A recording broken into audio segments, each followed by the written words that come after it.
We have some questions from Instagram. One person said, I've read a little bit about intergenerational trauma, and I'd love to hear you talk about the intergenerational trauma of racism. I imagine seeing the videos, especially recently, is re-traumatizing a lot of people, but just the whole intergenerational levels of trauma.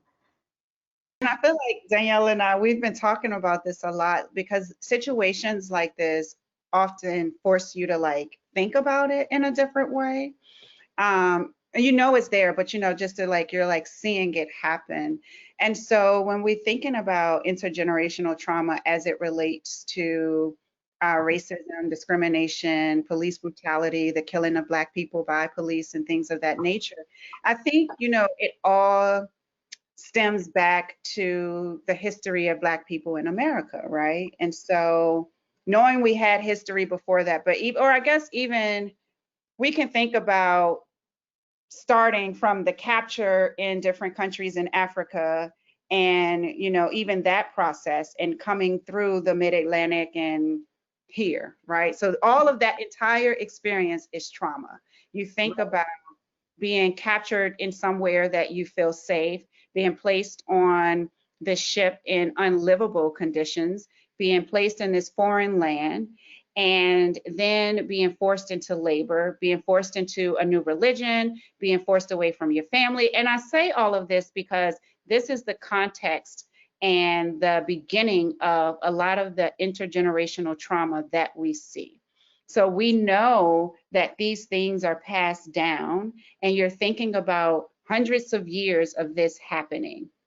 And almost just thinking about it like on a continuum, right? So it was slavery, the enslavement of Black people in America, and then you're thinking about the separation of family, you're thinking about the hard labor, you're thinking about the abuse, you're thinking about the lynchings, and I equate, this is just a side note, but I equate the continuous replay of the killing of Black people by police as the equivalent of a lynching. Like people sitting around watching it and it has the same messaging, right? Yeah.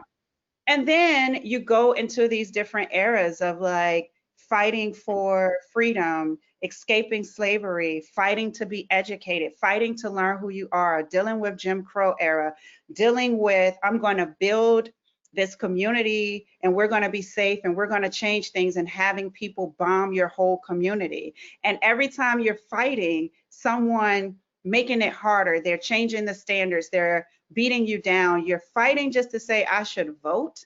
Like some of this stuff just sounds ridiculous if you really think about it. Like we're going to fight to have equal education, and truth be told, we're still fighting for equal education, but all contexts, these are the things that you're passing down from generation to generation. We know that it impacts how you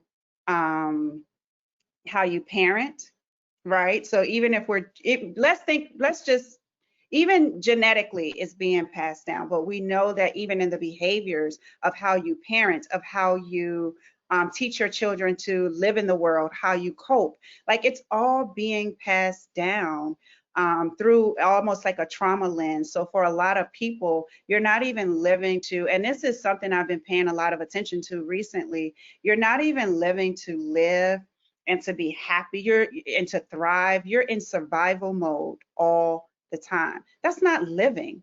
You're always waiting for something to happen or in preparation of that. And so that is sort of like the lens of all of it, is that you're not safe. How do we keep you safe? How do we keep you close? I think a lot of times about how I was parented, how I now parent, and some of the fears that may not have been my direct experiences, but were certainly passed down to me. And as much as I don't want to pass it on to my daughter, I'm like, well, if it helped me survive.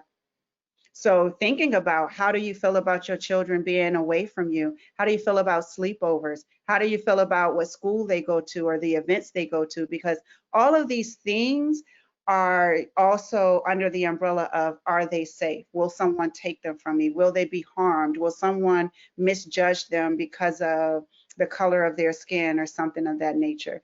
So I just feel like it's a long history. We know that they've looked in other populations and looked at trauma and how it's impacted for generations following. And so we also have to acknowledge that this is the truth for many Black people in America.